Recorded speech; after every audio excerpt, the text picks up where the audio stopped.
trouble you started. Join us here on Revolution Radio, Monday through Friday, 2 p.m. Eastern on Studio B, for a politician, patriot, social savant, businessman, former investment banker, and Veterans Today columnist, Mike Harris. Listen to Mike as he exposes the corruption, sedition, and terrorism within our own government. He knows our system is flawed and that obstruction of justice is all too commonplace. His show, Short End of the Stick, pokes at this corruption with eloquent style.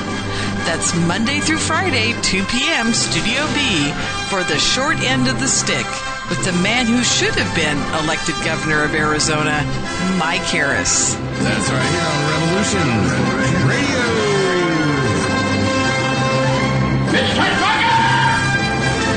Who are you? I am the architect. I created the Matrix. I've been waiting for you. Why am I here? You are the eventuality of an anomaly which, despite my sincerest efforts, I have been unable to eliminate from what is otherwise a harmony of mathematical precision, which has led you inexorably here. You haven't answered my question. The Matrix is older than you know. As you are undoubtedly gathering, the anomaly is systemic, creating fluctuations in even the most simplistic equation. Choice. The problem is choice. Right here at Revolution Radio, freedomslips.com. Be here Wednesday evening at 8 p.m. Eastern Time for Private Eye Matrix Revealed with Monique Lasan.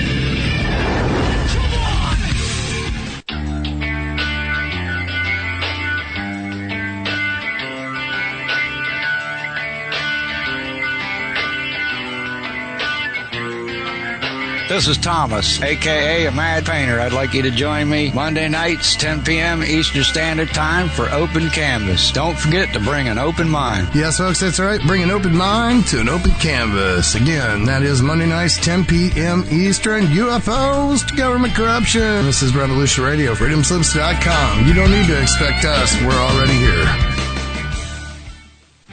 All right, let's get it going. Are you ready? Are you ready? Let's go!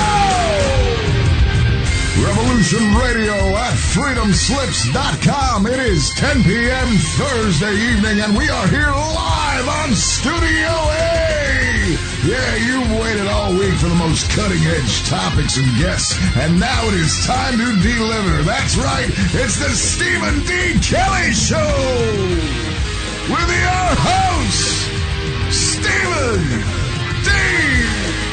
Kelly. Hello, everybody. Welcome to the show. My name is Stephen D. Kelly. This is my show. This is Revolution Radio at www.freedomslips.com. This is Studio A. Before I get too far into the show, lots of things I want to say. I got to remember to say everything. As you know me, you know I don't prepare. I don't make a list. This is all ad lib. It always is. So anyway, I have a new computer that I'm using here. It's not a new computer, but I just got it back from being from the shop. It's funny. As soon as I got it back, it was hit with a virus almost immediately.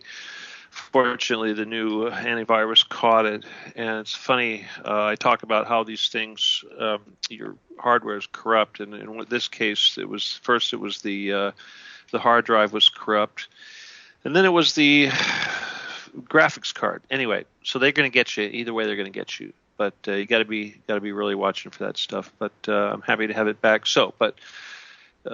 Cross your fingers, everything works out perfectly. This is the first time I've got the new version of Skype on here, and that can be kind of difficult or problematic with the software that we use for the phone calls and things like that. So hopefully everything will work just wonderful. If not, you'll be hearing Terry Joyce's voice taking over. So anyway, so just stand by, Terry, just in case. I personally don't expect any problems. All right.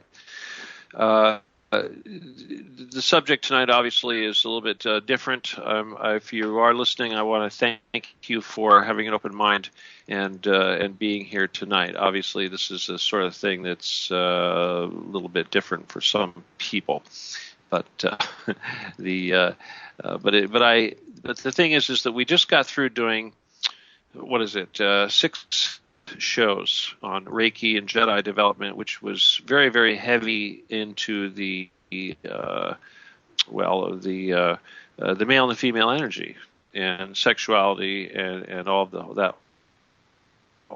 thing, and the interrelationship between men and female. And we looked at that subject very objectively, and we looked at the energy relationship between male couples and female couples and the mechanics of that, and how basically it's just a matter of different mechanics. Well, bottom line is that if you listen to those shows, you should be pretty darn educated about what is going on with male and female energy and the male and female dynamic. You'll know that everybody has a little bit of each, male and female energy, obviously. And this was one of the big things that we discussed, is that it's important for us to have all of this just for the purposes of balance. Well, the name of the show tonight, of course, is the Pussification of America. All right, and you've probably also, if you listen to my shows, you've heard me talk. In fact, just in the last series, I'm sure we talked about testosterone and hormones, and and how the physical relates to the energetic, as well as far as the masculine and feminine development physically. Well,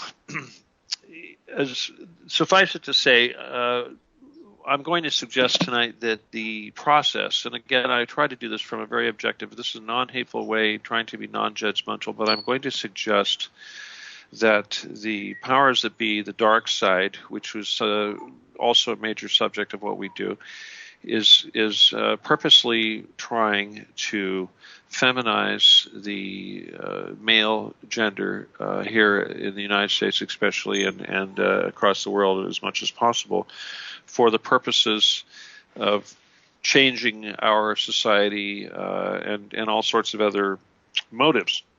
Not the least of which is to weaken the men and to cause them to perhaps be distracted and less emotionally prepared to challenge the status quo and put up a fight, if you will. Men have come a long way since the American Revolution. We're not going to pick up their rifle. They're going to, they're ready to rebel over a 2% tax on a beverage. Whatever. So that's the thing. Now, obviously, when the Bruce Jenner issue is certainly a very public display of this process, and Bruce Jenner, of course, has become the poster boy for the feminization of the men and the transgender movement, and yada yada yada, and on and on and on.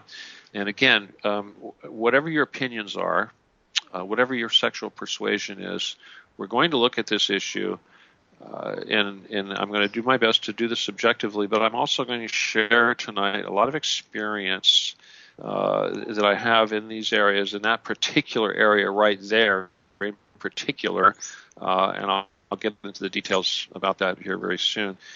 But also as well as other issues involving non-heterosexual people and what have you. So I want to discuss those, because as I prepared for this show, and again, I don't really prepare, but as I kind of put some thought into what it was that I wanted to discuss tonight, it kind of caused me to recollect places and times where I had been involved in issues or in this particular issue involving homosexuals or AIDS, and the AIDS issue, of course, and things like that. And this gives me a kind of an interesting way to talk about that. But beyond that, I suppose I could get in there. Well, I'll tell you. But again, this is not a sad issue. All right. Now, Bruce Jenner thing, if I have any animosity towards Bruce Jenner, it's not because of his being a tool and allowing himself to go through this process for the purposes of whatever it is that his motives are. We can discuss his motives, but that's all hearsay. But what we will discuss is the process that's involved, the physical process, and some of the psychological issues, as I can relate from my own close observations. Now, but like as I said, the thing about Bruce though is, I was alive during the Olympics, right? And I saw the hoop. I watched the ABC or whoever it was that did the programs when he was a runner. I believe it was 1976. I'm not sure. It could have been 76, but obviously I was in high school at that time. It was a big time in America. Everybody remembers the bicentennial, 1776. But that being said, what I do remember, though, that sticks in my mind is the promos about Bruce Jenner, where they would show him preparing for the pentathlon, and it'd be him and his wife, and it'd be 3 o'clock in the morning or whatever, 4 o'clock in the morning, and he'd be getting out of bed and putting his shoes on and going running, and his wife would be there by his side and was like, "Okay, Bruce," and she'd go make him breakfast, whatever it was that he needed, and to hold his hand throughout this entire process. And obviously the media, of course, they certainly celebrated the fact that his woman was there by his side and was basically bearing sharing the burden of what it takes for an athlete to compete and prepare for the Olympics and compete in a grueling event such as the pentathlon. So that was a big story unto itself. But in true American Hollywood fashion, as soon as he wins gold medals, shortly thereafter, he leaves his loyal wife that's there by his side, and who knows what he does. I kind of lost that. But I remember way back when that I immediately lost respect for him when he did that. Okay, so there you go. That's my feelings about Bruce Jenner. Now, beyond the fact that he did, I understand, marry the ex-wife of one of the attorneys for O.J. Simpson, who happens to be named Kardashian, and apparently had some children, as well as assumed some sort of role in the upbringing of the Kardashian girls. To be honest, I don't follow any of that nonsense, so I couldn't tell you anything about that. I can, certainly we could say yes, he's involved with that whole Kardashian thing, and he's a nutcase as a result of all that. There's all sorts of nonsense that you could look at. We could talk about the Illuminati connection, et cetera, et cetera, et cetera, which is a very big part of it. Obviously, again, cutting to the chase, this is the dark side. We're talking about how this issue is related to the dark side, why the dark side does this, and why it's okay to be gay, but it has to be, as an observer, we have to understand that this is a phenomenon. All right, I'm assuming we're back on the air. I see the little Studio A icon. All right. Anyway, okay. That wasn't my computer. That was actually Terry's connection, I believe. Haha. Can't blame it on me this time. Sorry. All right. And I don't think we're talking about anything really crazy, so I'm not going to back. He's an incredible guy. But anyway, and I was telling Terry earlier, it's like, wow, I just realized that it's like this guy came to me. It's like this guy's so cool, and everybody thinks these guys like, and yet he came with me instead of the other way around. So I think that was kind of cool. But so, Stephen, are you there? Yeah. All right, I'm really sorry. I'm going to. I didn't hang up and let me find the server. Okay. Okay, I could put it on my my hotspot, but all right, I'm. My goodness gracious. Well, looks like I'm on the air here. Yeah, I think you're connected, but Yeah, there's a... it sure looks like I'm connected. Okay, looks like I'm on. All right. All right, what's going on here? Are you? I just called the server here. So what are you doing here? Did you hang up or did I you? don't know. You didn't hang up, did you? I did hang up. Yeah, I got to it, but Did I you can leave the stay conversation? connected. Did you leave the conversation? Yeah. Okay. All right. Do you want me to leave the conversation? It's possible you're still controlling the server because you did not leave the conversation. That's what you have to do. All right. Anyway, I'm going to try to continue with the show here, and if we have to do this again, now you know what to do. Let's see.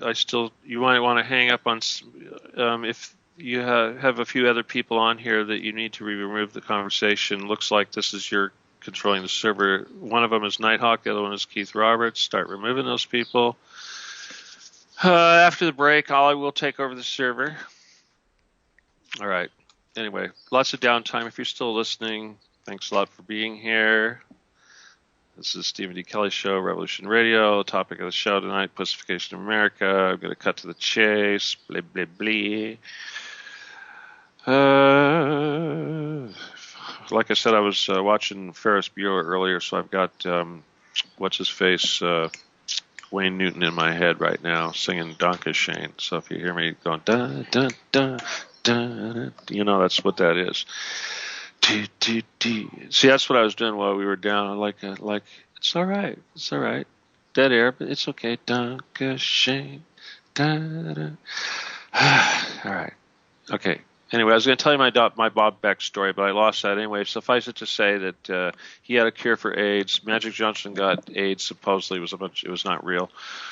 I got involved really heavily with these people. I had a guy, brother-in-law, who was gay. I actually lived with him, so I know what that's like. But anyway, the gay community, let me suffice it, was very suspicious of anybody coming along saying they wanted to help deal with the issue. So it was kind of a bizarre experience. But I only went so far with that.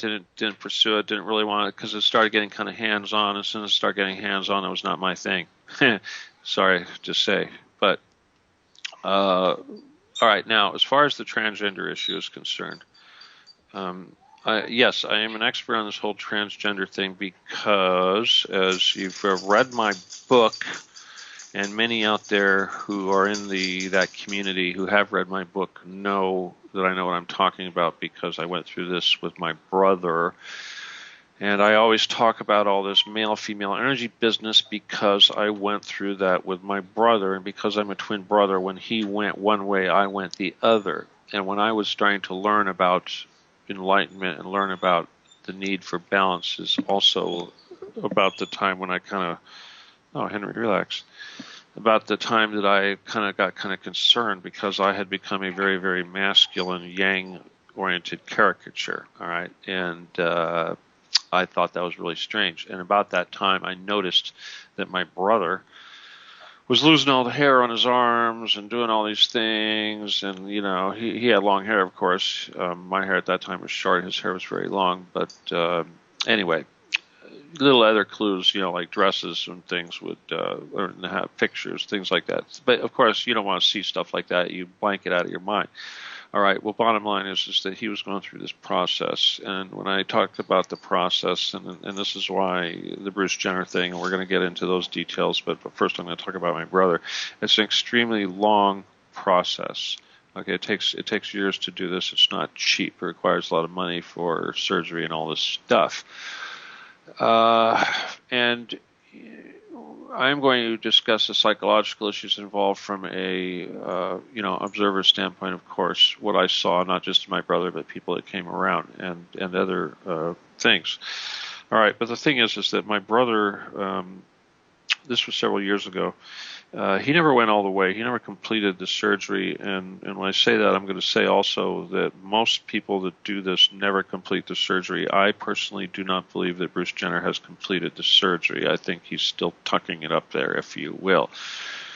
He's not had that cut off. Everyone says he's been castrated. I kind of don't think so. I think he's still hanging on to it. I think he still likes women. That's another big thing about this stuff is that these people, a lot of them, tend to still remain normal, or not. I'm not going to say normal, but they maintain their previous sexual attractions. So now, again, the thing about my brother is that yes, I saw him go through this. We'll talk about his motives and why he went through it, but the thing is that yes, a lot of it, of course, is these hormones. Okay, he was certainly on the hormones, and it was funny because as he went, while he was doing this, of course, getting fed, doctor's prescription for estrogen. At the same time, I was, working out, doing the bodybuilder thing, and I was all chasing after. Although I would not do steroids. I knew people that I had. My buddies were doing the steroids, and I was. I did have some stuff. It wasn't quite like I wasn't shooting it up, but it was androgel. Okay, which is sort of a. It's a steroid, but it's more like a placebo, if you will. So you use that stuff. I think that's the stuff that the baseball players were getting busted for, Barry Bonds or whoever his name is. I think that's what they were using. They were using the androgel. Anyway, I was using that stuff. But as I said, my brother, of course, was a pioneer in all this business, this transgender business. Obviously, this has been going on for a long time, but he became a pioneer. How did he do that? For one thing, he established a magazine. Okay, I don't remember what the name was, but it was trans something. Okay, it was a transgender magazine. Certainly, it was pornographic in nature, but hey, big surprise, right? But anyway, the bottom line is that it was actually it was important because there was nothing like it at the time.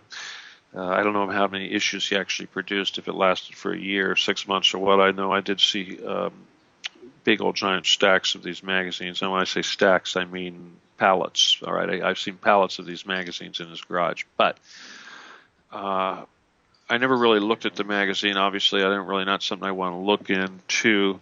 But I became aware as an observer, because I was obviously close to my brother during this period of time, of the creation of the content. I knew when he was doing the filming, I knew he'd be creating his editorial and whatnot.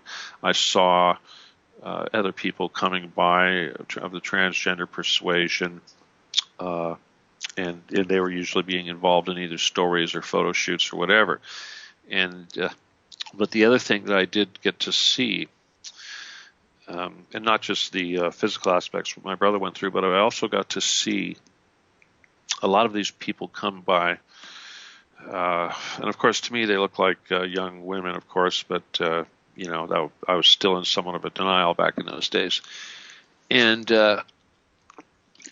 very often, they came to my brother for support, emotional support, or psychological support, whatever.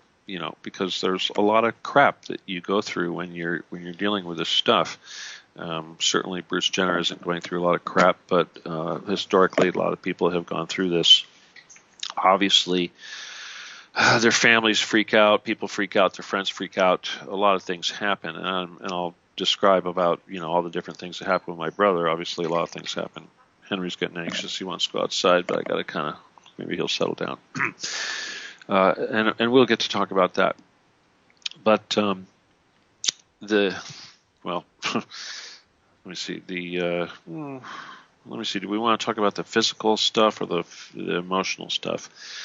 All right. Well, let me just say that many, many times as I'd be over there visiting my brother, and usually when I visit my brother, of course, he'd have a very feminine appearance, but half the time he was he played it down, or we didn't really pay much attention. I acted like I wasn't paying much attention, but I'd see these people coming around, and they'd be like crying on his shoulder, so to speak. So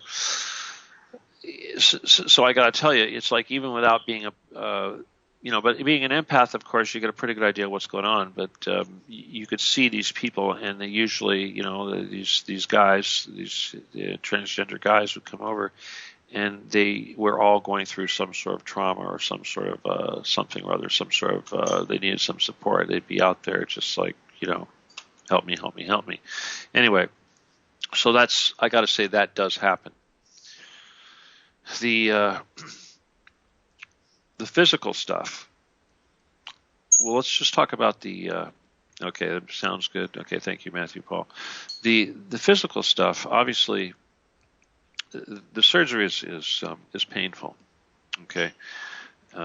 Now, I suppose before I get into all the surgery and stuff, I might want to talk about a little bit about motives, about why somebody would do this sort of thing. Now, with my brother, for a lot of reasons, I think that he didn't really understand. Being a twin, an identical twin, I think that our energy kind of went in two different directions. It was like a balance. As I went one way, he went the other. And I think being the more dominant of the two, I think as I was plowing into this masculine business of the military stuff and the raising kids and all that sort of thing, he was kind of going in the other direction. And I've talked about this a lot in my book, of course.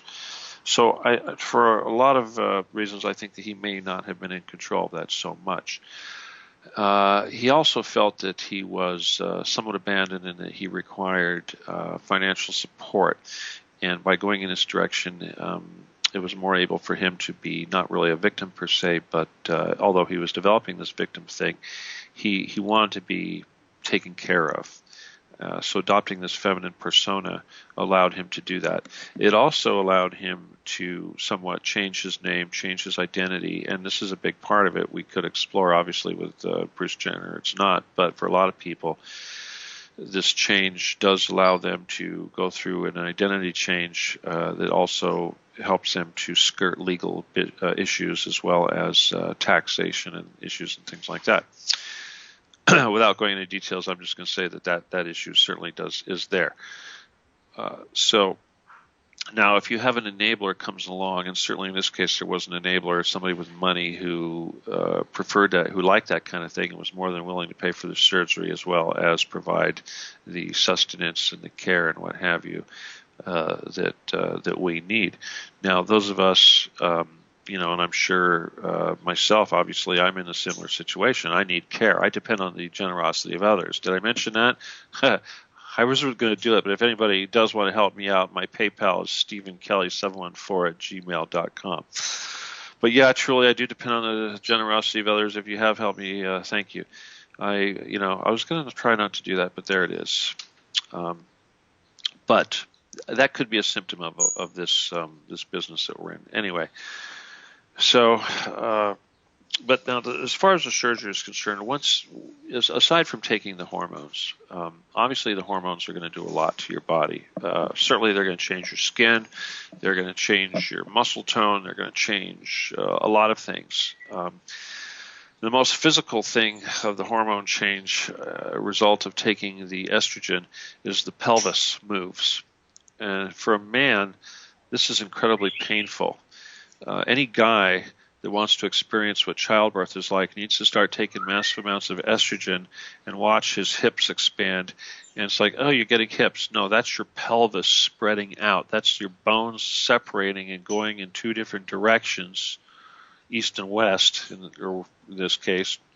And the pain you experience is that gap between those pieces of your pelvis expanding. So it's not a very pleasant thing at all. And the people that do it, I got to tell you, you can pretty much bet that they're going to be on painkillers. That's definitely, at the very least, I would expect. So I know my brother was going through it. He certainly was on a slew of painkillers as a result of those pains. And a lot of the times it's blamed on back pain and what have you. To say, oh, you're having back pain. Well, come on, back pain. It's the pelvis spreading apart. That's what it is. Another big issue, of course, with the estrogen, of course, is that estrogen turns you into a bitch. Now, we discussed this with the show, the last show.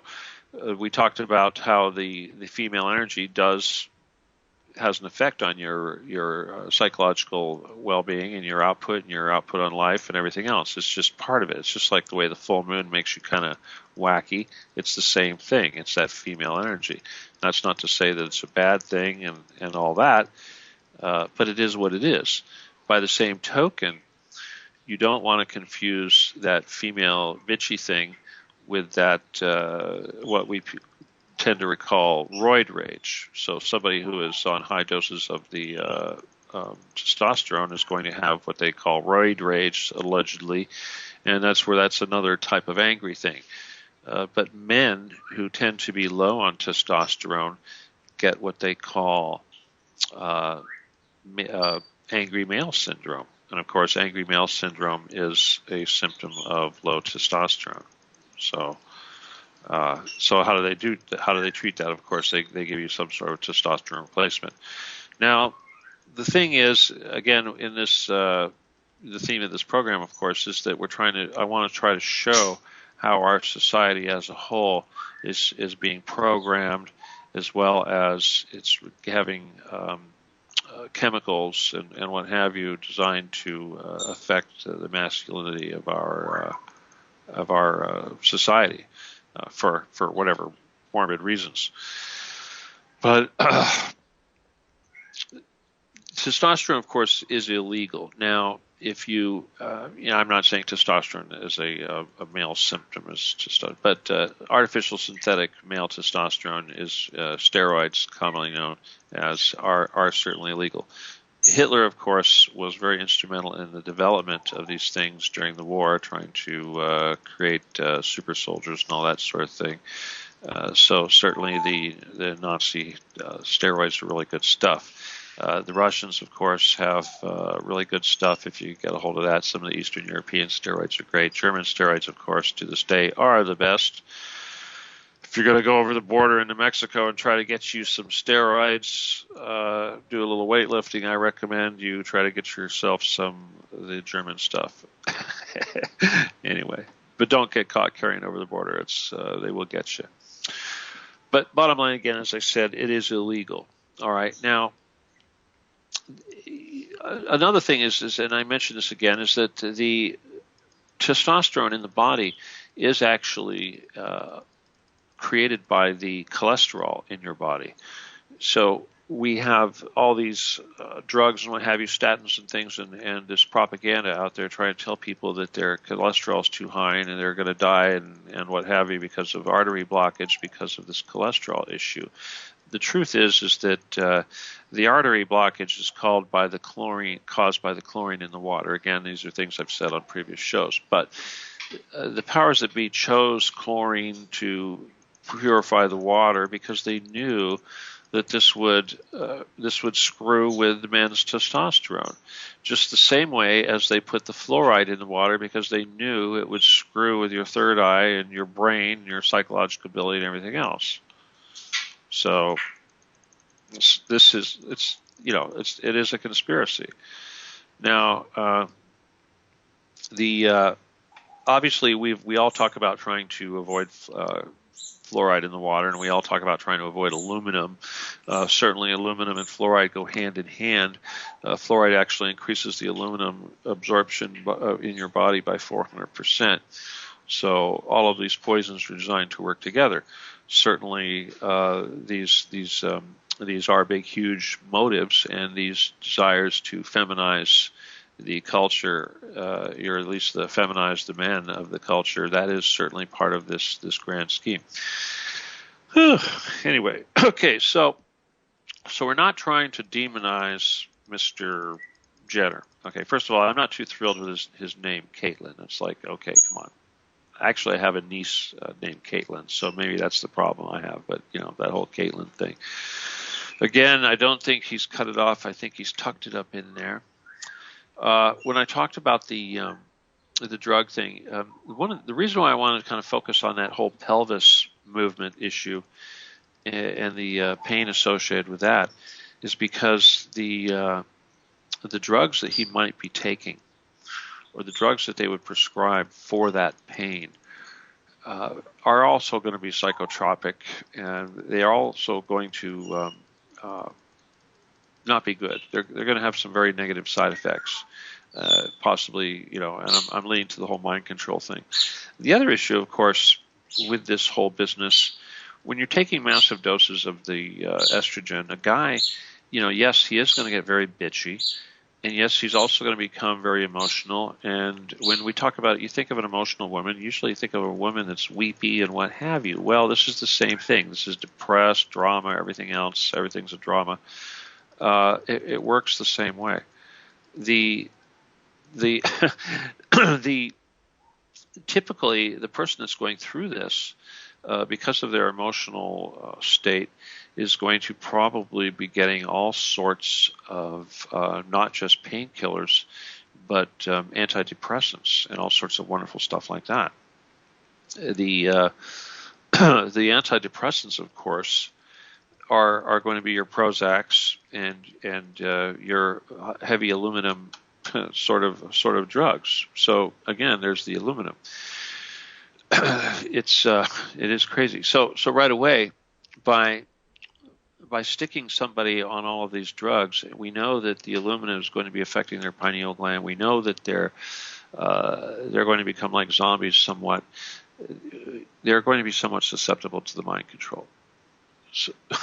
So there, I guess I've said I am not I would not be surprised at all if this Bruce Jenner guy has been involved in, because of his connection to TV, because of his status with our culture and what he represents. More than likely, he has been part of all this, and I would suspect that he may have sold his soul, if you will, long ago. Probably when he won the Olympics. I would say leaving his wife and abandoning his wife, turning into the major world-class jerk to do that, kind of cemented his position in that club.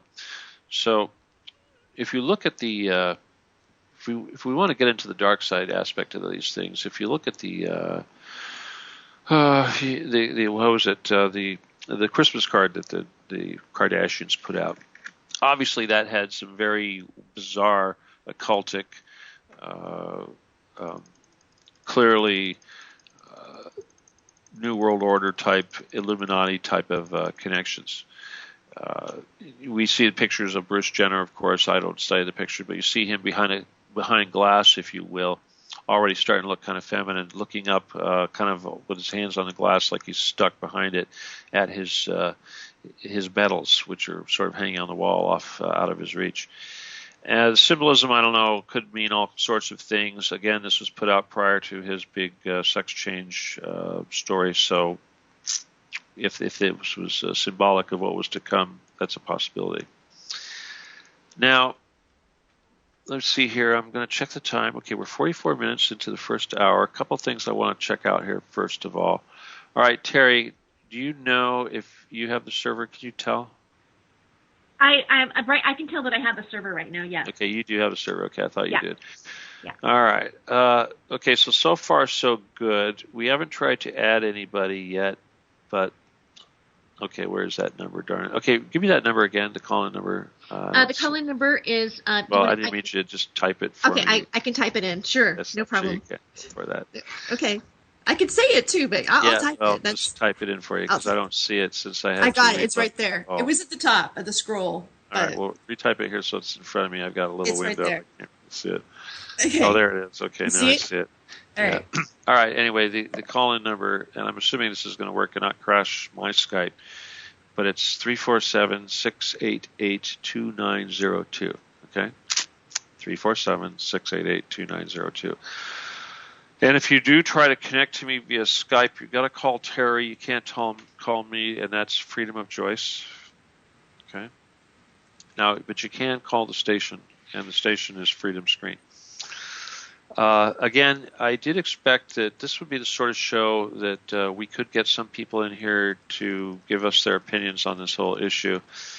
Now I'll tell you, obviously, I have been under fire here just recently with the whole.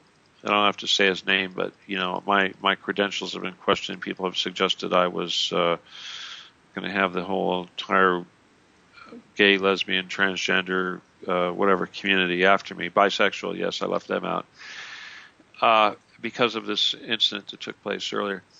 And that never happened, of course, and I think it's because I do have my and not the credentials I just mentioned earlier, but I do people people know, my friends know. I mean, obviously I have friends of both various persuasions on Facebook, and it's all good. Certainly sometimes I have issues with some stories, like when the two lesbian women were trying to put their adopted son through a sex change. I kind of have an issue with that. In fact, that's kind of an interesting story. We could segue that in here. All right, that's great. Let's bring that up. Wow. Hey, Terry, what do you think? Are you familiar with that story? I'm very familiar with that story, and right. it kind of, in a sense, yeah, well, of course, I've sort of experienced it as well. Oh, okay. Well, all right. And That's an experience. All right, cool. Yeah. But what was interesting was, the manipulation of using that particular aspect of what happened and stir up people to have a bad view of, like, let's say, Me Too, simply by association of things. And then the accusation that we were actually talking about it and smearing him on our radio shows, which was really... Yeah, all right. I've already moved beyond that. We're beyond it, but okay, my point... I thought you were talking about something else. Okay. Wait, I thought you were talking about that. Okay, all right. I'll let you know. All right, anyway.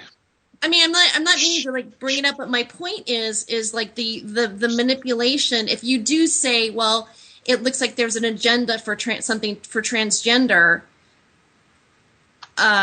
it could be manipulated in a way to look like you by saying, well, you're anti-gay, basically. Yeah. All right. Anyway. Yeah, obviously, if I was worried about that, I wouldn't be doing this show. But I'm doing this show for other reasons, and I want to focus on that. The whole gay thing is not part of this. And the reason why the gay thing is not part of this is because the sexual persuasion, sexual orientation is not, transgender is not a sexual persuasion. It is it's a clinical illness, and it's not a good thing to say for a lot of people, but it is sexual identity is an issue. It's a mental issue, a psychological issue. It's not a sexual issue or a biological issue. But the discrimination of Terry, stop. It's blurred. Stop. I'm trying to stop it. Okay, fine. All right. Fine. I'm not. This is a one-way conversation here. All right. I'm trying to talk. All right. I'm going to get back to these silly women now. All right. There is a certain predator aspect. Okay. I did witness a lot of people who have had these families and people in these stories. They've seen it. Okay. Obviously, with my brother-in-law. I knew him when he was a much younger child, certainly pre-puberty, and I experienced firsthand the observation of him spending the night with his gay uncle, on numerous occasions, and getting exposed to all that. And surprise, surprise, the kid turned gay. I'm not going to suggest anything, but I just say it does happen. Okay, there is a certain recruitment process, a predator thing that does go on. The story that I was trying to mention earlier was the one involving two women, and of course this has been going on some time, and I did say something about it on Facebook, and it did generate a lot of controversy, although on both sides of the issue, even gay people did agree that what these two women were doing was inappropriate, and whether or not the story has been reported correctly or not, we don't know. But the bottom line is that, at least as it was reported, is that the women were using hormone blocking stuff, which I would assume they were giving a young male child, puberty age, estrogen in order to stifle his masculine hormone production. And this, of course, is not a good thing.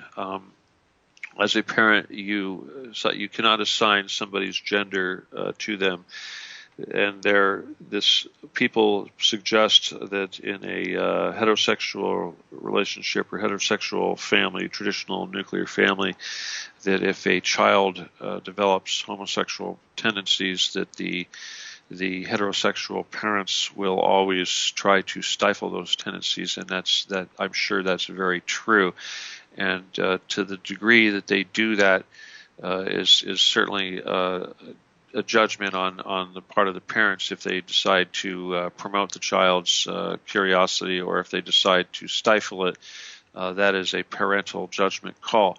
However, when the government gets involved, as what we are seeing happening right now, the media certainly is playing a very, very big role in hyping up this whole Bruce Jenner business. And we could talk about who owns the media, and certainly that is a big part of the issue, and it's very difficult to talk about subjects like this without bringing up that particular aspect. But for the time being, we're going to skirt that particular aspect and just refer to it as the media. But yes, clearly, if you look at the New York Times, the LA Times, Vanity Fair, etc., Franny Leibowitz, all those people, they certainly are going out of their way. President Obama certainly, with his information saying, "You go, girl," and all of this sort of thing, and praising his courage for doing this.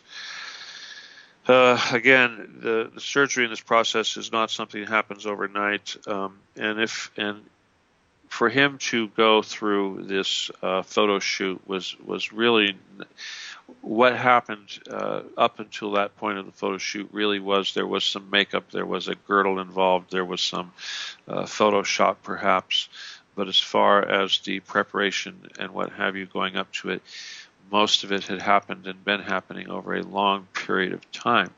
His skin looks the way it does because he has had laser facial peels.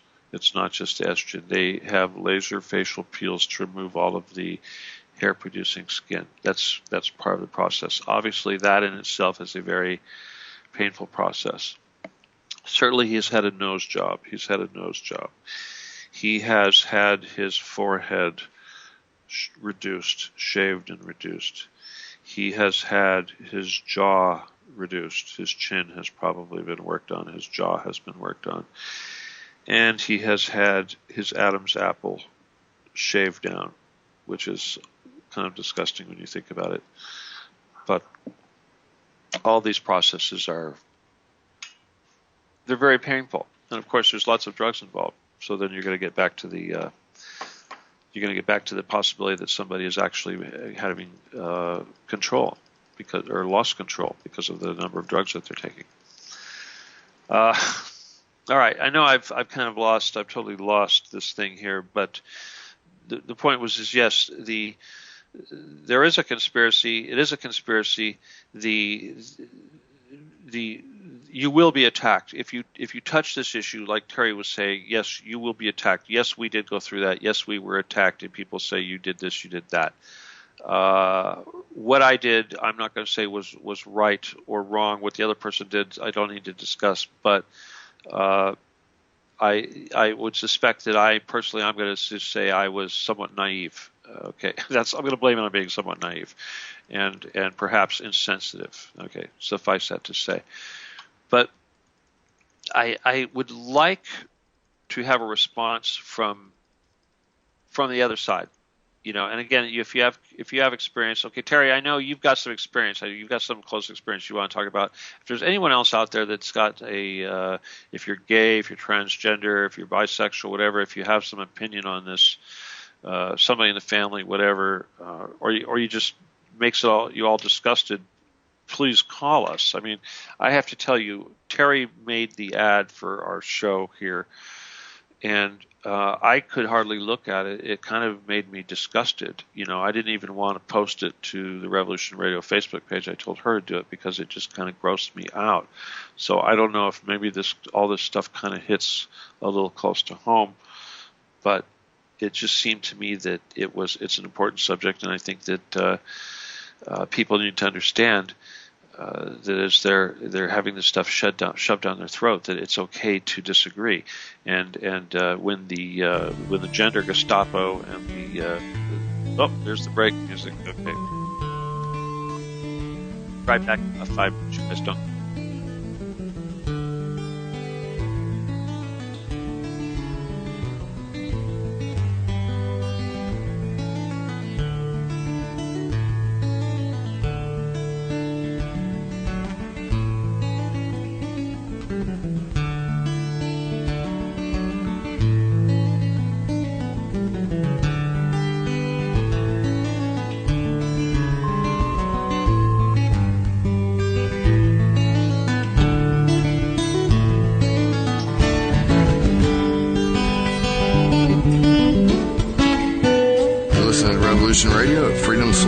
freedomslips.com. And we'll be right back after this message.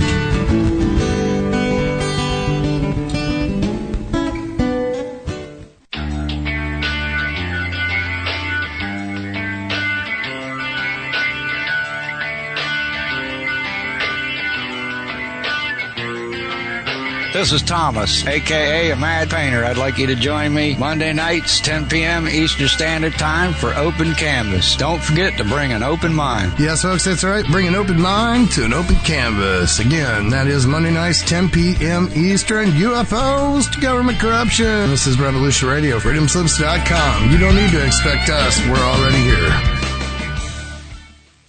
Imagine. Just imagine.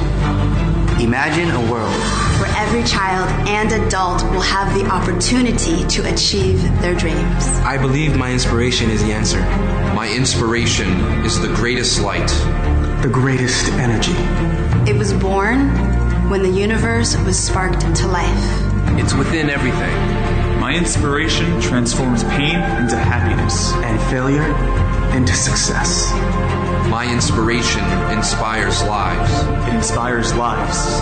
It inspires human lives. My inspiration is always shining like the sun. But it doesn't mean that it's alive. For centuries, my inspiration was in prison. In prison. In prison. It doesn't belong there. Its home is to be known to all people. My inspiration is in trouble. We are fighting for its life right now. Right this moment. This moment. Millions all over the world want to go beyond their limitations. Liberate their dreams and reach success. The failure of us all to be someone is the biggest disease of all time. Each day our brothers and sisters die. Please help us to birth this inspiration to life. And that will stop this disease. Help us get the word out of our inspiration. Help us. Help us. It's our shared belief for a better future beyond the horizon. Let's write the future. Heroism is here. Stand up and grasp it. Stand up. Stand up and grasp it. Stand up. Stand up. Stand up. Stand up for the dreams of all people. This is Nighthawk from Revolution Radio, freedomslips.com. And now is your time to stand up and make a difference or fade away. Fade.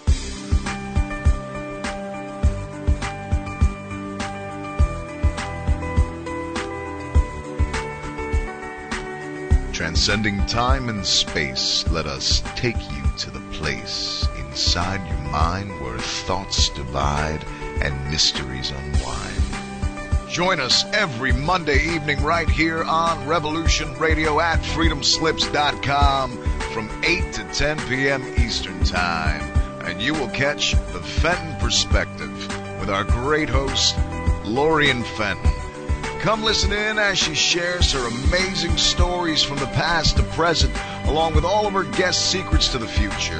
That's the Fenton Perspective every Monday evening right here from 8 to 10 p.m. Eastern Time, only on Revolution Radio. Oh, and you don't need to expect us. We're already here.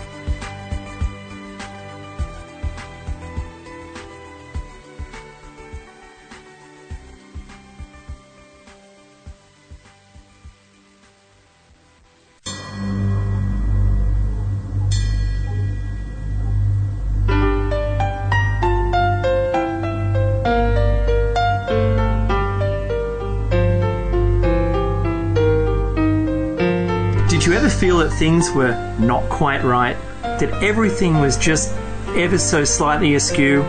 Do you have, to paraphrase Morpheus, a splinter in your mind? If you're interested in hearing the latest information about UFOs, the paranormal, ancient cultures and structures, monatomic elements, longevity, fantastic discoveries in science, downloaded to your brain, then tune into us. Hi, I'm Dave. And I'm Mackie.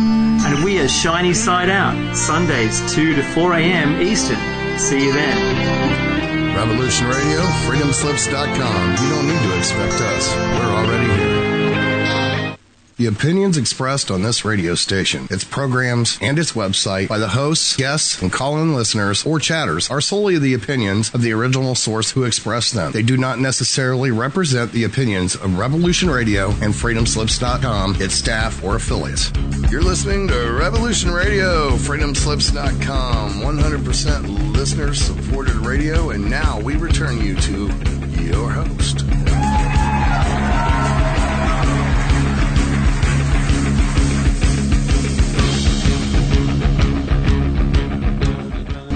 All right, everybody, welcome back to the show, the Stephen D. Kelly Show, second half. Yep, it's 8 o'clock where I'm at here in Southern California, 8:02. So far, so good. Again, the call-in number for the show is 347-688-2902. And during the break, of course, right before we came back on, Nighthawk has his disclaimer, which I thought was very appropriate. I thought I should, for a show like this is definitely the sort of show that we have disclaimers for. Obviously, whatever I say tonight does not reflect the opinion of the network. This is my opinion. So just like anybody that calls in tonight, their opinions are certainly their opinions.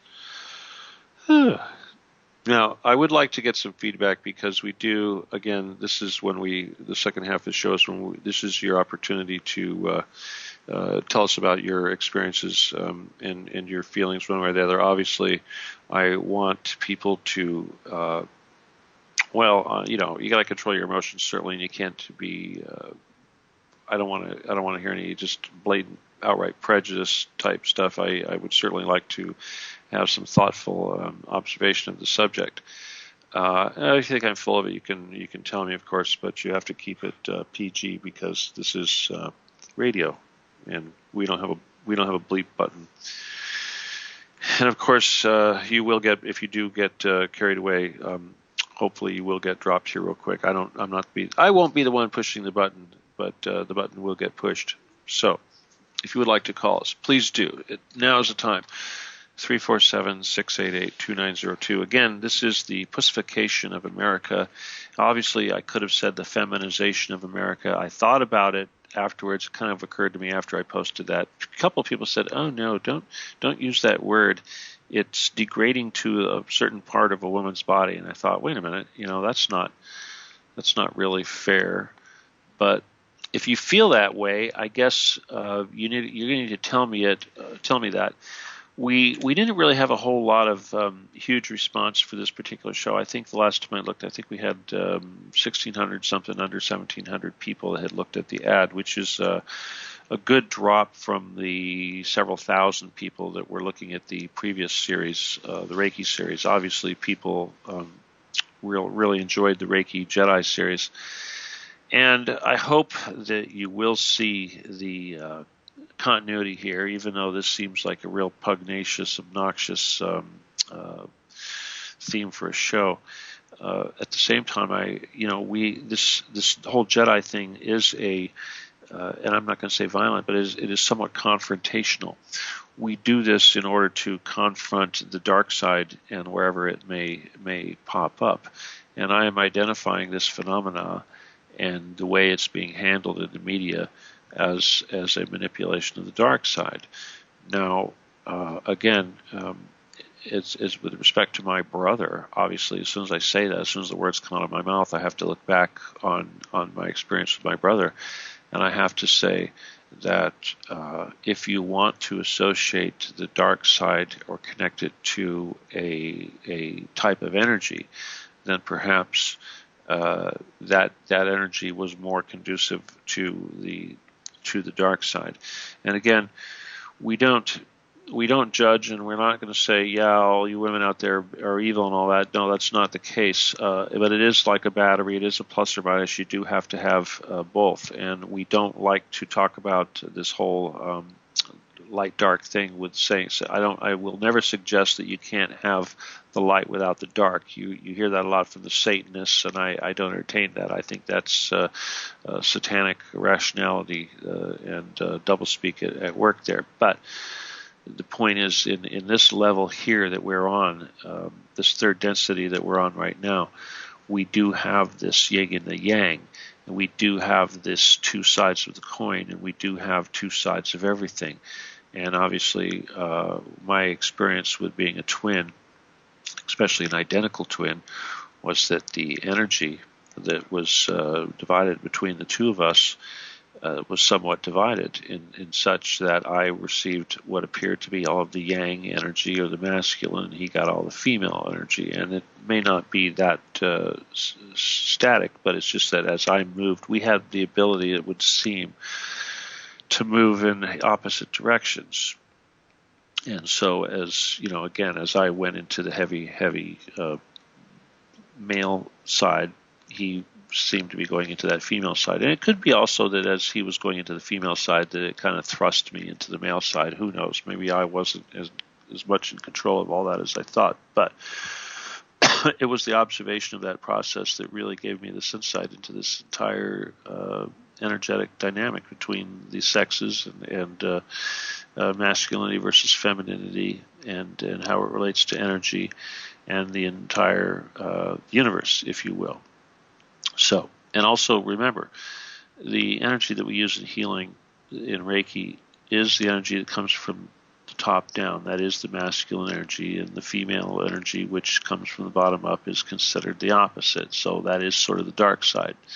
And I'm not going to suggest that you have it only go in one direction. Clearly, in sex and clearly in Tantra, and that's exactly what we talked about one of the last shows, is that you want to have both of those types of energy. You want to have it flowing through your body. So it's not evil, okay? But it's suggesting that it has to go completely in one direction as opposed to the other. That is the evil thing.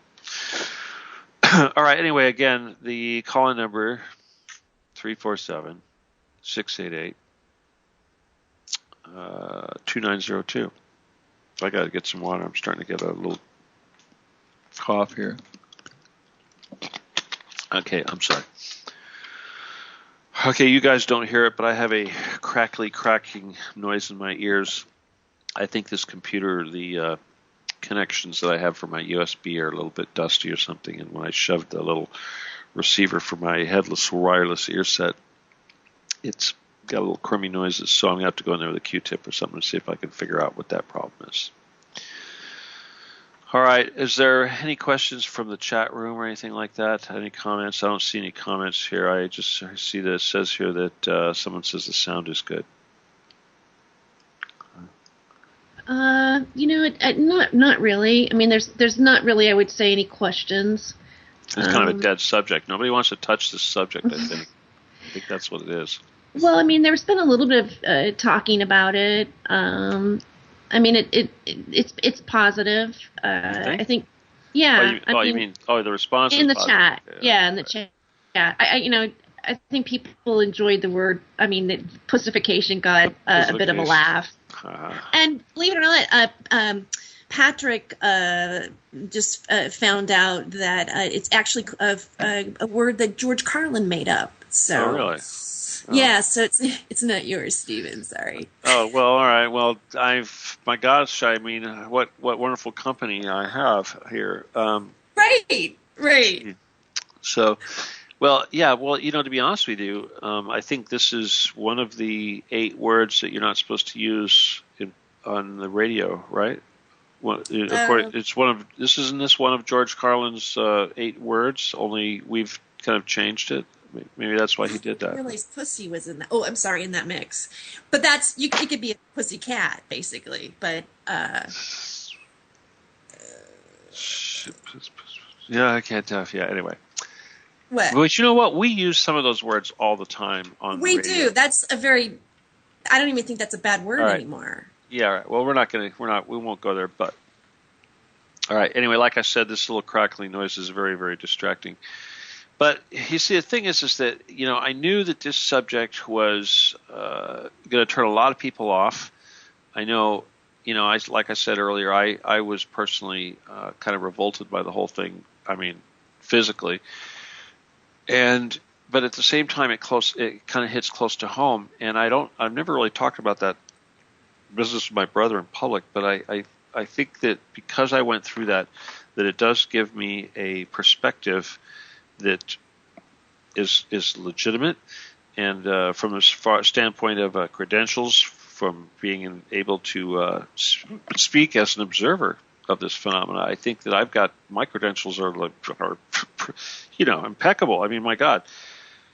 Oh, by the way, as I didn't even mention the movie that was made here a while back, Trans America. Okay, there was a movie made, Trans America, and they had a woman play the part of the transgender male in the movie, and of course, there is an issue with that naturally in the community. But the whole point is that the people that made the movie, the Hollywood company or producers that made the movie, they based the entire character on my brother, essentially. Now, of course, in the movie, they suggest that the person goes through the surgery. Like I said, my brother did not go through the surgery. They didn't really follow the whole sexual identity aspect in the movie a whole lot too much. They mainly just focused on the public perception. We didn't even get into that yet. I get to talk about that. I guess I got to talk about that stuff too. But the thing that really annoyed my brother was a couple things. One is that when the movie company approached him, what they said, and this is what they said, we would like to have your magazine in the opening shot of the movie. That was the whole come on. So he's thinking, oh, okay, cool. I'll provide you with a magazine or two, and you could have it, we'll send you a couple of magazines. You can have them sitting there on the main character's coffee table, and the camera can kind of, the whole scene is going to start with these transgender magazines on the coffee table and then pan back to the star. Well, okay, that was a scam. That was a gimmick. That was BS. They did not do that. They wanted the magazines so that they could study the culture, they could develop the character, and they could get access to everything my brother said and his photos and everything else. And they could use this information to create this character. So the entire character was built on my brother. It was designed to sort of look like him too, with the hair color and everything else. Now, if you got the DVD, or I guess it's a DVD, right? The CD-ROM, whatever it is, DVD for the movie.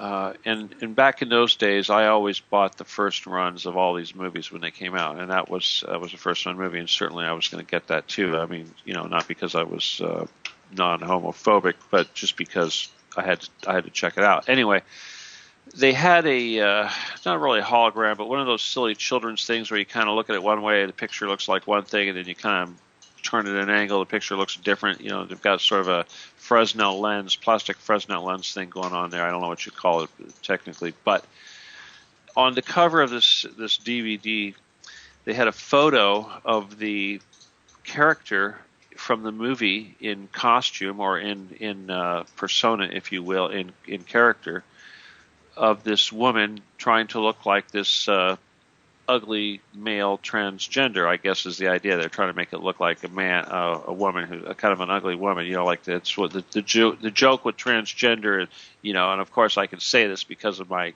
personal situation, is that you're going to make an ugly woman, ha ha. You're going to make an ugly woman. Everyone's like, oh, Bruce, what's his face made a beautiful woman. Give me a break. Okay, when they get old, they turn to ugly women. But getting back to the story, oh God.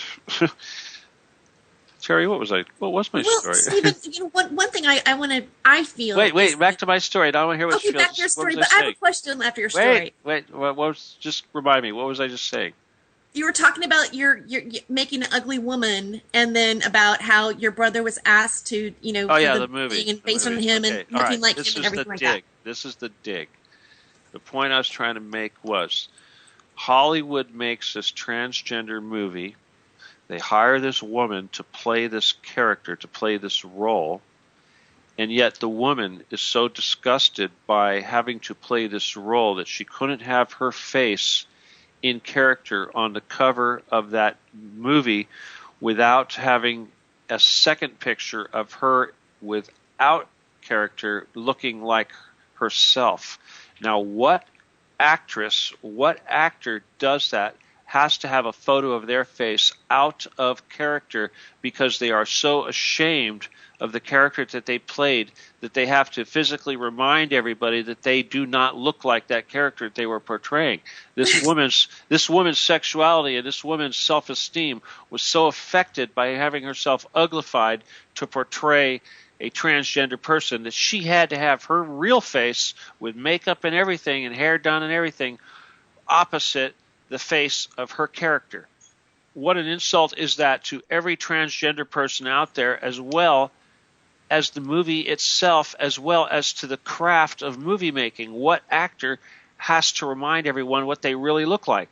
That's like Johnny Depp appearing next to himself, Jack Sparrow, out of makeup. Who does that? Right? Okay, Jack Sparrow was all right, hot. that's the point I had to make, because I remember when the movie came out, my brother was like, bastards. First they rip him off. He gets no credit. They steal the entire theme and the entire character and everything using ridiculous pretenses. And then when it's all said and done, and I'm going to say it, bitch that they get to play the role can't even have her face in character on the cover without having her face and makeup and everything next to it. He was insulted by that. Okay. So I had to share that with the public because that is truly the opinion of a transgender person that has to go through this stuff. But all right, now before you get anything, I would say one more thing. When he was going through this nonsense, all right, now I have a family, I have kids and everything, all right. He had to he went and adopted a new name and all this. My children were expected to call him by this new name. I personally could not do that. I don't care who tells me I have to do it. I don't do that. It's just like the whole gender thing. I will not use the word her. Now, I do have friends, for instance, I'll give you a good example. Patty Broussard, who is transgender. Okay. Patty Broussard, I have always known as Patty. I have never known Patty as anybody else. So I don't have a problem referring to Patty in a feminine term because I've kind of been programmed to do that. Although at the same time, I agree with science that you cannot there is no such thing as sexual reassignment surgery. You cannot change your gender. You cannot change your chromosomes just the same as a man cannot give birth. It just does not work. All right, it's your DNA. We'll never have female DNA. It's just the way it is. You can become an imposter. You can simulate. And I'm going to throw one more story out there, Terry, because this is cool. This is another one. All right, the woman that just got busted here in Spokane for pretending to be a black woman, or at least pretending to be 50% black, and she actually rose to the rank of president of the NAACP in Spokane, Washington. Now it's coming out that she's actually white. Her parents said, well, she's not black at all. Well, now she's calling this transracial. She says, why is it that we can accept somebody like Bruce Jenner becoming a woman, but they cannot accept a white person becoming black? Well, the reason is because she was an imposter. She was impersonating a black person. She impersonated a black person in order to get a scholarship into a all-black university, Howard University in this case. So she has been an imposter from day one. What she does and what she really illustrates by making this reference to Bruce Jenner is that Bruce Jenner is also an imposter. He is not a woman. He is an imposter, and anybody that refers to him as a woman is confusing themselves, and you look really foolish. Okay, you want to be politically correct, refer to a man as a her, whatever. Now again, Patty Broussard, you're a woman. Patty, you want to call in and give us your feelings and all this? I'd love to hear your input. All right, Terry, go for it. Well, one of the things I'd like to touch upon is, the media is definitely dosing us with this. And there is an agenda for us to be socially normalized to something. And the question is like, what is actually really behind that? and I've heard that the projected new human is to be a male female, that we will have male and female, and there'll be the he she, which was perhaps an original species of like reptilian species or species that actually really exist. And so in a sense this is somewhat of an alien agenda, really. Okay, I know. Remember when you first started. You've been getting fed that, I know, from a couple different angles, and I'm not going to name names, and I don't want you to. Okay, do not name names. I will not name names. Okay, all right. Okay, but let's just say I'm just going to say right now that my experience, and I know that your experience with that whole business has been a little negative, and we've known that they tend to come out as a little on the dark side. So we know as soon as you start hearing that sort of thing, run away. Okay, there's something else I should mention here. Now we're talking about, I guess we kind of moved into this whole motive business. Why does the dark side want this to happen? Okay, lots of speculation. Now, I'm going to talk about the goddess community here briefly. When I got into metaphysics, of course, I came from a very, very yang orientation. I got very much exposed to the whole goddess community and the goddess mentality and that whole divine feminine and everything else. Okay, I learned to embrace that stuff, and there's nothing wrong with it. But I did see that it went way too far the wrong way. Okay, but I'm not going to say when I say the wrong way, I just means they lost balance. Okay, they went past the middle. Ultimately, when you are trying to achieve enlightenment, you're trying to achieve balance. You're trying to be in the middle. Now, this does not mean raving lesbianism or demasculating all the men and the promotion of a lesbian type of matriarchal society where the women are in charge of everything and they're just as bad as the men, only it's now replaced by a female. Okay, that's we don't want that. Everything's got to be equal and fair. That's the truth. If you it's just like, for instance, if we start talking about Satan. And, this is kind of goes along with what you're talking about with the people, how they attack us when we start talking about gay agendas and things like that. Often the dark side will use these things, and again, this is a dark side issue, to confuse us. And, for instance, you got to remember is that the dark side has infiltrated everything. Okay? So every side of every issue has been infiltrated. So don't use a flag bearer of any particular issue to illustrate what's wrong with the opposing view that you have. For instance, if you're anti-gun, don't come to me and if you want to look like an idiot, you're anti-gun, you go and say, oh, the NRA is a terrorist organization. The NRA is anti-gun. It's been infiltrated. Okay, it's just the same way as the Republican Party and the Democratic Party have been infiltrated. There is no difference between the two. They all pretend, Nazis and Zionists, it's all the same thing. They just pretend to be exact opposites. Now, my little crackly noises are getting really bad, so it's kind of hard for my brain to keep working it makes me want to laugh at when the noises in my earphones are getting really bad. It makes me want to start cracking up, so I lose track of what I'm thinking about. But anyway, okay. All right. So I guess I was talking about the divine feminine thing. When I was deep into the metaphysical stuff, and I was around a lot of the women that were pursuing the divine feminine stuff, certainly I saw it went way too far. In Orange County, they have a club. It's called the Goddess Temple. I guess, oh, great, fireworks. Hey, dog, relax. Whoops. Anyway, this club or church, the Goddess Temple, was started by a woman who happens to be of the lesbian persuasion. Go figure. And they're very much promoting kind of an agenda when they do this thing. But a lot of the women, obviously, are not gay, but they don't have men come to these things. I think once a month, I think they do allow men to come in. I think it's a new moon festival, and men are allowed to show up, but they play a kind of a weird role, I think, when they do allow them in there. But anyway, So that's not a good thing.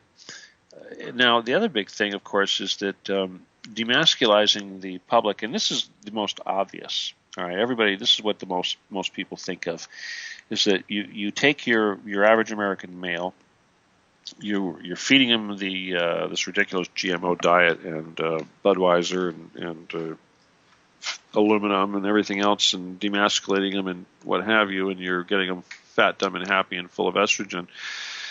They need a outlet for their testosterone. They're certainly not getting it from exercise, so they're going to watch football, and they're going to yell at the TV, and they're going to get angry at their wife and what have you. And that's what we've done. So we've replaced the male culture now with a feminized man that watches football. This keeps those men from becoming angry. Well, it keeps them angry at the TV, but it makes them a different kind of anger. Remember, there's a difference between the anger you get when you're high on testosterone and the anger that you get when you're got too much estrogen in your body. When you're in a warfare, when you're on a battlefield, you want the testosterone variety. Trust me. Now, your government, of course, does not want this. They want the population to be pussified. And this is the real reason for the term, the Pussification of America. It's not because we don't want this androgynous culture, which we really don't want. We kind of like the difference between the sexes. I know I do. But the thing is that if you look at the whole, like the Jade Helm thing and worrying about the American male, remember, we've got 500 million guns here in the United States. You get a bunch of angry white men, as they say, with gun owners. Bad things can happen. You can have another revolution, and it doesn't take a big portion of the population to do it. The American Revolution, of course, was fought by 3% of the population. The rest of the people had to go with the program after it was over. But obviously, this is the exact thing of why we're having Jade Helm. This is what the government is preparing for. This is why they're fitting you with all this crap. This is why they're getting you to follow the what's-his-face thing. But I'll tell you what's really insidious is what they're doing to the children. I guess we could kind of focus for the children. Let's look at that whole thing. The schools now, obviously, we've seen these stories, and of course these seem really spectacular. But they're doing things in school now, like for instance, they're not allowed to refer to the children by gender. They're trying to remove all gender identity. You're going to see this is going to manifest into toilets. Of course, are going to go by dual gender. You're also, what you're seeing now is curriculum. Obviously, the gay curriculum is certainly made a lot of inroads into the schools. And yes, they really do have a gay fairy tales. They look just like the Disney things, only they're in little books, and they're being used on the children's school. Again, I'm not making a judgment call. I'm just saying that this is there.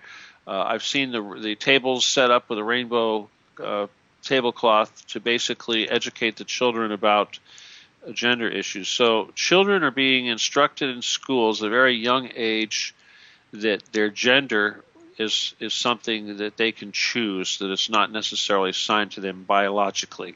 And Jer Bear is here. Jer Bear, what's up? Hi. I just wanted to mention that I totally agree with you about the NRA as one entity being infiltrated, and I didn't even realize it. And it was a couple 3 years back. And hi, everybody. Hi, Joyce. Hi, Steve. It was a couple years back. I wasn't working full time anymore because of my illness, but I had occasional jobs that at the convention center that were like every 2 weeks or whatever convention came in. And this one convention was the largest gun show in the United States. It had miles and miles. The SHOT Show. SHOT Show. It was guns. It was all kinds of rifles. I've been an exhibitor. Let me just. I got a story about the SHOT Show too, but you're right. There's corruption there, but it's a SHOT Show. Well, let me finish what I found out. Trade. Yeah. Can I finish what I found out? Go for it. Well, see, I was involved with Revolution Radio then, so I had talked to a few people out smoking, They would just go out for a smoke, and I would start rapping. One guy was from Yugoslavia that was a big ammunition seller, and I was asking him about in relation to the government buying ammunition or blah, blah, blah. And he had a few positive things to say that, but that wasn't my directness. I ran into a writer for the NRA, and I started rapping. I said, yeah, how do you like the show? He goes, oh, blah, blah, blah. I said, yeah. I said, I'm trying to find out anything I can. I'm with alternative radio, Revolution Radio. He goes, well, I'm a writer for the NRA. I go, really? I said, hey, I'd like to get you on an interview.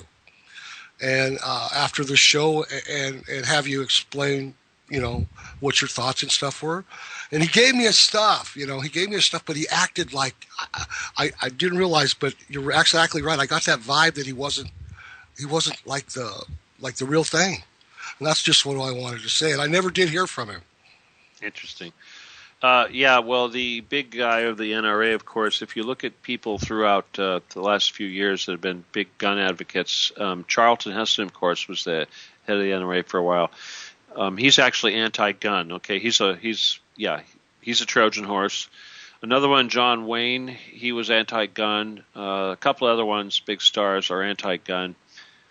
Yeah, very few, there's only a few stars out there. Bruce Willis, I think, and Brad Pitt and his wife, they're pro-gun, but a lot of them are mostly anti-gun. Okay, the SHOT Show. I wanted to share one thing about the SHOT Show. Quick, could I say something? Yeah. I wouldn't think John Wayne would be anti-gun because I've seen him in videos real quick about how patriotic he was and how we need this country back. So that's bought and paid for, dude. Oh, okay. Just like Shaquille O'Neal. You see, Shaquille O'Neal, he had somebody post a 9/11 truther. Everyone goes, oh, Shaquille O'Neal, 9/11 truther. What does he do? Backpedal, said, oh, no, not me. That's not me. I fired the people that said that. Okay. Yeah, poser, okay. tool. Thanks for that. Okay, now the SHOT Show. Let me just say this about the SHOT Show. All right, the SHOT Show happens every year in Las Vegas around January. It's the biggest gun show per se, and it's for the retail gun industry. It's called SHOT Show because it's a shooting, hunting, outdoor trade, SHOT show. It's mostly retail, although in the last few years they've allowed it to become more oriented to police and military stuff for obvious reasons. Now, you would think that would be something they would do right at the get-go. But it turns out that the company that puts on the SHOT Show is actually named Reed Knight, okay? Or not Reed Knight, I'm sorry, it's another Reed. That Reed Knight is actually a company that makes suppressors, but I believe it's Reed something or other. Anyway, they are owned by none other than LexisNexis. Now, if you know what LexisNexis is, they are a huge data gathering group. People go to LexisNexis for keeping track of information, usually information on people and stuff like that. You want to look up information or verify something, you usually use LexisNexis. Anyway, point being is that what was a company that's involved with tracking human beings and human data involved in promoting a gun business? In other words, it has nothing to do with it, and it's wrong. It's just like, for instance, the company that handles all the auctions for the assets forfeiture program, everything that government seizes from you and auctions off is none other than EG&G, which happens to be a high-tech company which makes stuff for the secret government. And is that EG&G Rentals? No, not EG&G, some silly company. I'm talking a multinational photonics company. EG&G used to be the electrical. They used to be the original test site contractors. Oh, yeah. Okay, well, EG&G is famous for, he's the guy that came up with those cameras. He invented those high-speed cameras. Okay, that's the basis for EG&G is he made those, when you capture a bullet going through an apple and all that. Okay, that's EG&G, all right. But you see, that kind of technology is advanced and really, really super advanced stuff, see? And it's those are the sort of companies that you're going to have working on black projects. See, so are they the ones, Steve, that set up I think it was a 30-06 that was on it had balloons hanging from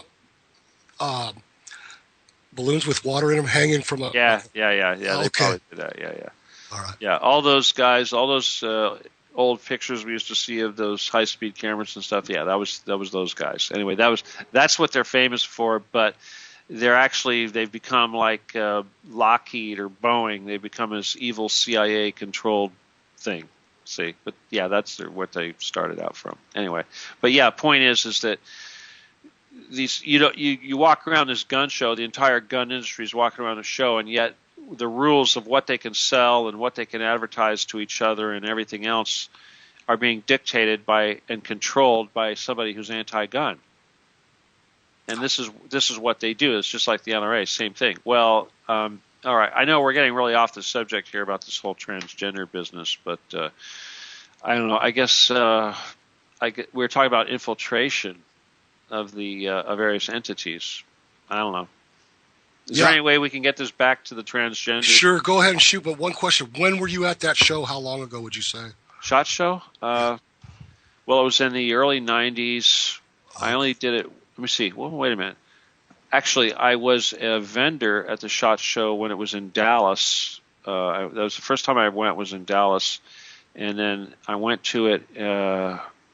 Actually, no, I was also a vendor when it was in Vegas, I believe, too. I get mixed up. And then I used to go to the SHOT Show just to go, of course, but it's a huge show. One year I went, I had like a sprained leg, and I was on crutches, all right? Imagine Vegas on crutches. It was not fun. Imagine, you know how big that convention was, right? Yes. All right, and I'm in a suit, right, and I'm on crutches. Just imagine what it was like trying to get from here to there. God. And I didn't get preferential parking or nothing. It was awful. Yeah, that was 10 miles of show. Horrible. And then I go into casinos, and I want to lay my crutches up against a damn slot machine, and the damn security thinks there's some sort of electronics in my damn crutches, and I'm trying to rip them off. I mean, God, it was awful. Awful experience. All right. Go back to what you're talking about. I just wanted to know. I forgot. Gender. Stephen, there is a question from the chat, actually. Go for it. They want to know how does all of this relate to what you know about various ETs is the question. Oh, okay. Yeah, all right. That ET issue. You started getting into that. All right. Let me talk about the ET thing here. All right. Let's first of all, let's discuss what we know, because all right, we're trying to become enlightened here. Okay? Let me just remind everybody, this is why we do these shows. This is why we did those last shows. This is why we talk about energy, and this is why we try to learn these tricks. We try to be balanced. We try to move our chi. We try to all this because we're trying to achieve enlightenment, which is when you achieve enlightenment, it's when everything clicks and you can do all this wonderful stuff. It's like, and it usually requires this really good balance or a partner and this and that. Now, we talk about different levels of entities, okay? When you go on the higher levels of entities, the things change, all right? Yes, on the next level, the levels above us, you're still going to have a gender separation, all right? Like Pleiadians, for instance, are on a higher level of energy, fourth density and what have you, but they still have sex. Okay, so they still have those things, but they're very highly spiritual. But they still have sex. What really changes, though, is that they all are psychic. So basically, nobody's having funny thoughts about anybody else, and because everybody knows what's going on when everybody. I mean, in other words, it's like anytime you have sex, the whole damn world knows about it. All right, so it's like because of that, usually it's only used for procreation. Seriously, right? It's like if you knew everybody every time you we're getting off that the whole damn world knew about it, you'd probably modify your habits a little bit. But that's kind of what it's like. Now, with the other aliens, for instance, the Greys, if you will, it's those entities aren't really, they're kind of asexual, if you will, as far as I know. I could be wrong. Now, if you are a Grey out there and you would like to say that I'm wrong, please call in. Again, the phone number here to call in is 347-688-2902. And again, if you are a Grey and you would like to say that no, you do have different genders as a Grey species, please correct me. Now, the reptoids, on the other hand, there are going to be different sexes within these different levels of shapeshifters. So these are all higher level entities. But as you go higher up and higher, you do lose that individuality. You do lose that gender thing. Obviously, God does not have a gender. Okay, God is not even an individual. Everybody thinks of God as a single entity, a single individual. But God is every individual. Okay, you have to understand this is the Creator is everybody at once. Okay, it's everything. Everybody that there is all came from the Creator. So if you look at the Creator and you try to assign an identity to the Creator, you also have to include everybody else at the same time. That is the nature of the Creator. So when you're talking about aliens, you also have to look at the entire spectrum all the way back up to the Creator. Just like if we look at humans, we look downward, we look at animals and rocks. Obviously, if we want to talk about sex with animals, we can see them procreating. They're not going to get all spiritual about it. But rocks, of course, they don't do that. Now, humans, we get a little spiritual. We get married and go, oh, we're going to get these couples that are going to join together. Oh, God's going to look down on it and smile. That's us getting spiritual. Obviously, with the aliens, it's almost half spiritual. It's completely, it's different. So all these aspects have a factor. But I'll say something else about aliens. Okay, people have to stop thinking that they're like humans. Okay, they're like humans, like cows are like us. Okay, it's just not the same. For instance, music. Aliens are not into music. All right, when you see the little movies with the gray guy listening to the iPod and what have you, it doesn't happen. Okay, they don't like music. They think that's ridiculous. It's also like food. For instance, they don't eat complex food. The bad guys eat us. Okay, if you want to consider that complex, yeah, our blood and our louche energy, our negative energy, that's what they eat. That's about as complex as it gets. The Pleiadians, the good guys, they don't go for these complex cooked meals like a lasagna or something. They would never think of doing something like that. That's ridiculous. Processing all that food and taking all those ingredients and going through all this nonsense. To a Pleiadian, a fresh peach is like the way to go. A banana, something like that. It's not complex at all. It's straight and to the point. Nice vegetables, whatever. It's no cooking, no preparation, no adulteration of the food whatsoever. That's how they eat. So things are different. We do things a little bit differently. I know I kind of went in a couple different directions because they're trying to get this whole transgender thing. This business with like what you were talking about earlier, Terry, with these guys that are trying to suggest that they have this asexual type of androgynous thing going on in the future. Again, that is a fantasy. It's kind of a zeitgeist fantasy. It's not true. What I did describe to you in the future about people controlling their sexual urges because we're all psychic, yes, that is true. Okay, if you want to know what the future is like, imagine being psychic and being able to hear what everybody's thinking. That's what the future is like.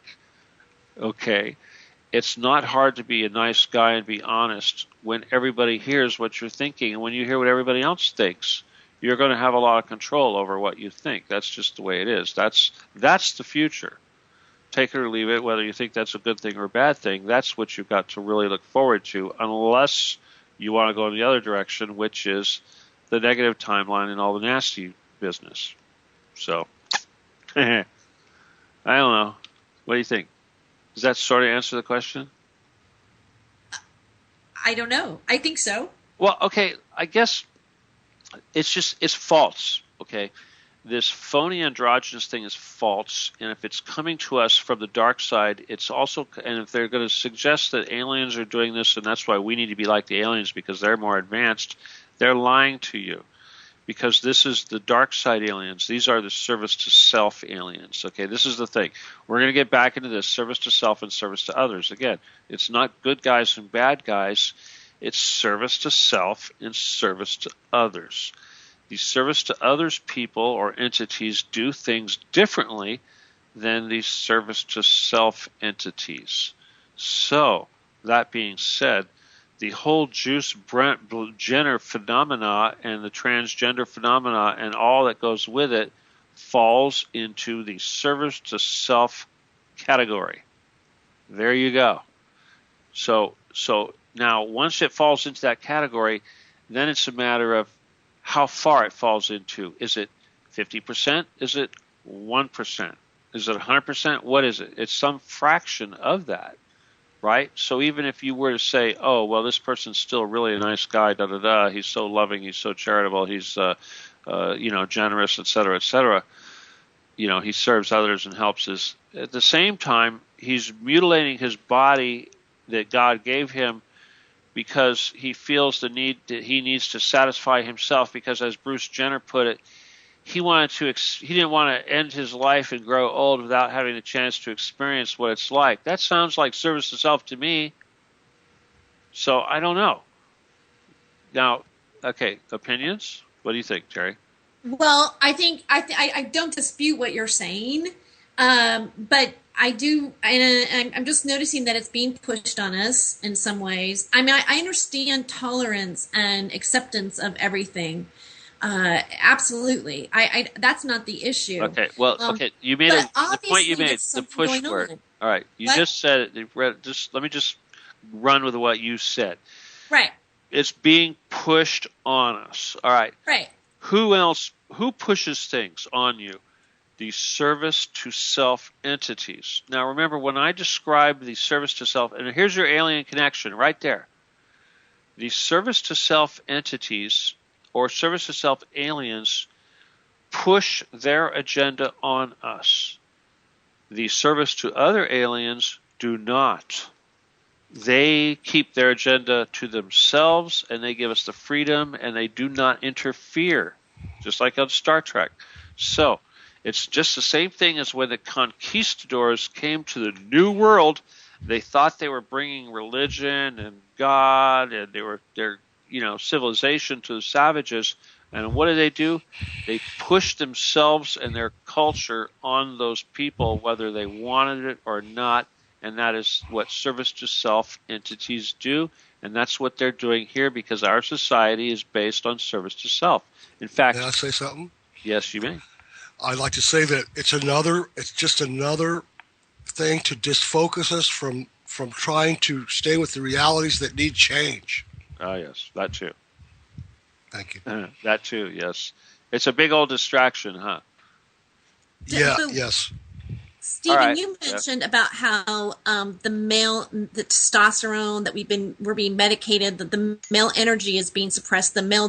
Why do you think that that men are being feminized? What would be the purpose of that on a global level? On a global level, the first and most obvious reason they're doing that is so that we don't get angry and rise up and take guns and tear down and chase these bastards down and hang them from the nearest lamppost. That's the main reason for keeping us all pussified, is so that we don't chase them down and start hanging them from the lampposts like George Bush said we would do if we ever figured out what the hell they did.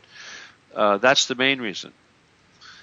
The other reason, of course, is not just for the humans that are in fear of us, but again, the aliens. Okay, here's that alien question again. The aliens also have a very strong desire in seeing the males of this world, especially the American males, because we have so many guns, being pussified. All right? Because they don't want to fight us either. And they want to reduce our population. So let's get down to it. Obviously, all of this is a New World Order agenda. If you don't want to accept that this is a dark side satanic agenda, which it is, or a dark evil alien agenda, which it is a New World Order Agenda 21 agenda, which it very much is. And Agenda 21 wants to reduce the population of the Earth. Well, golly gee willikers, if you take a bunch of people and tell them they're all confused about their gender and they should start changing their sex, certainly they're not going to be having babies, and they're going to be confusing all these other people, these children that are going to probably not have babies either, and they're, little boys are not going to be running around trying to screw every little girl they run into. They're going to play dolls instead. I mean that's a very crude way of looking at it, but yes, population reduction is a big part of this. Also, and I could get into this a little bit. This is not something I want to really bring in there, but when we get into Agenda 21 and we talk about killing off large portions of the population, the abortion issue certainly comes in there. And I don't want to turn this into a liberal versus conservative issue or a religious thing, although it is, of course. But the liberals actually, the very, very pro-abortion people, they believe that a abortion should be able to be carried out up to 9 months, up to the point of delivery. They actually believe that a baby in the process of being delivered the mother should have the right to have that baby killed upon delivery. It's actually, they don't care. They don't think there should be any limits whatsoever. Clearly, this is unacceptable. I personally am, this is something that I'm not against. I do believe it's murder. I think that, it's an extremely difficult issue, and this is just like this whole homosexuality thing. That's an issue that is a hot button, and everybody is very passionate about it.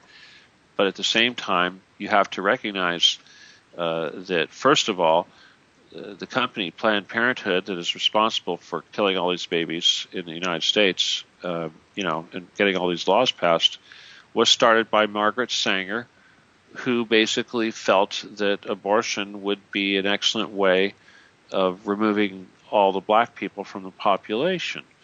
And if you look at the Planned Parenthood establishment, you'll notice that their abortion centers are very heavily located in the poorest of ghetto neighborhoods and what have you, and they seem to cater very heavily to the minority communities. So yeah, it always has the killing people and killing babies and stopping people from having babies has been a very big part of that agenda. It always has been.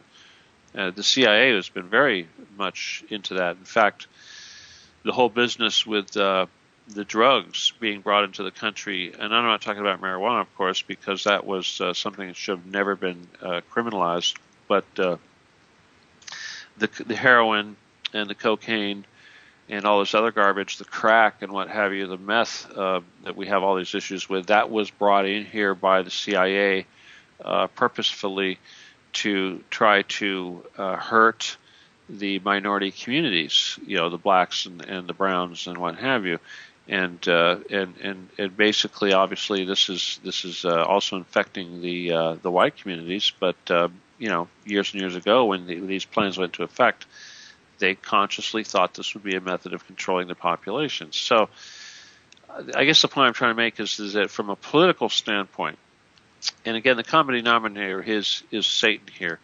But if you look at some of these liberal causes, especially the abortion thing, as well as the vaccinations for that matter. There's another good one, and the feminization of the men.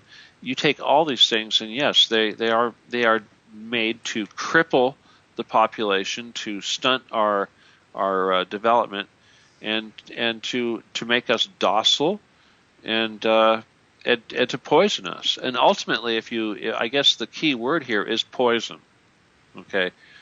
All of these things together, be it vaccines, chemtrails, GMOs, Monsanto, you name it, ultimately, every single one of these things, they have a corrosive nature. Corrosive is a great word for describing what Bruce Jenner is doing. He's having a corrosive effect on our society by throwing in this poison into our well of our culture and our society of what is our human condition. I question how well. Okay, let me just say this. But Jerry Bear, who poisons the wells? They do. But I was going to say how much do you think guys are listening? You know who the well poisoners are. I don't even have to say it. Frackers. I don't even talk about the frackers, but historically, who are those well poisoners? I can think of one of them, and his name is Netanyahu. Anyway, you guys, that is the end of the show. I appreciate everybody being with us tonight. Thank you, Terry. Thank you, Jer Bear. Thank you, listeners. If you guys want to help me out, Law 17 Guns, Steve. Oh, I'm sorry. It's Stephen Kelly 714 gmail.com. Revolution Radio. Send money to Revolution Radio at our donate page on www.freedomslips.com. Good night. The topic, how they harness our spirituality. Show's over, Jerry Bear. I'm trying to tell people to send money to the station now. Oh, I got you. All right, bye.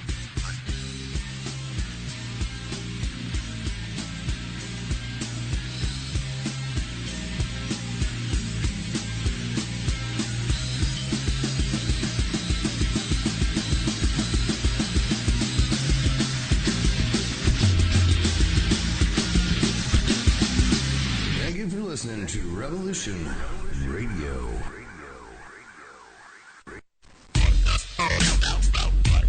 Take a look around, kid. What do you see? Homes being foreclosed. People working 2-3 jobs just to put food on the table and still drowning in debt. Don't get me wrong. This country is founded on great ideals and principles. They've all been ruined by the banks. Open your eyes to banks that are robbing you. You know who my favorite president was? Who? Thomas Jefferson. Because he saw all of this coming and tried to stop it. He fought the banks. JFK too, and they killed him for it. The banking institution is more dangerous than an army, he said.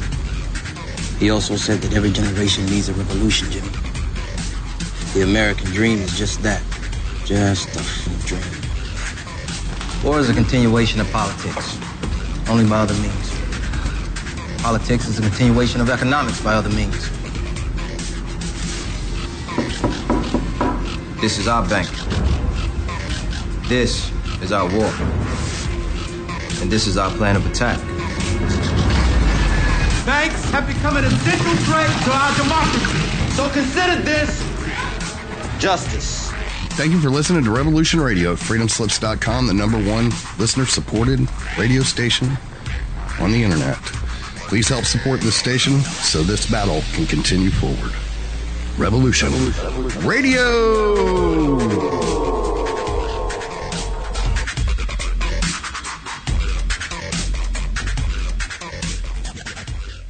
The opinions expressed on this radio station, its programs, and its website by the hosts, guests, and call-in listeners or chatters are solely the opinions of the original source who expressed them. They do not necessarily represent the opinions of Revolution Radio and freedomslips.com, its staff, or affiliates. You're listening to